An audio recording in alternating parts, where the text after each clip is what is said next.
সুনী Goswami, PK. Goswami, Baichung Bhutia, Sunil Chhetri এদের নাম শুনলেই যাদের কথা মাথায় আসে ফুটবল। হ্যাঁ, জেনে নিন ভারতীয় ফুটবলের ইতিহাস। নমস্কার, আমি পাপন। আপনারা শুনছেন পাপন আর ট্রুথ শিকার। সালটা 1888। ভারতের প্রথম ফুটবল টুর্নামেন্ট ডুরান্ড কাপ শুরু হয়। 1889 সালে তৈরি হয় মোহনবাগান অ্যাথলেটিক ক্লাব। 1893 সালে ইন্ডিয়ান ফুটবল অ্যাসোসিয়েশন নামে একটি দল তৈরি হয়, যেটি এশিয়ার প্রাচীনতম ফুটবল সংস্থাগুলির একটি। এরপর 1920 সালে তৈরি হয় ইস্ট বেঙ্গল ক্লাব। 1937 সালে গঠিত হয় অল ইন্ডিয়া ফুটবল ফেডারেশন।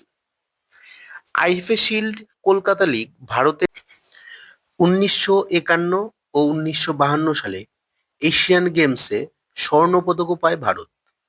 কলকাতাকে বলা হয় ভারতীয় ফুটবলের আঁতুড়ঘর।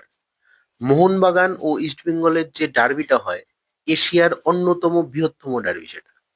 এছাড়াও সল্টলেক স্টেডিয়াম অর্থাৎ বিবেকানন্দ যুব ভারতী ক্রীড়াঙ্গন ভারতে অন্যতম বৃহত্তম স্টেডিয়াম।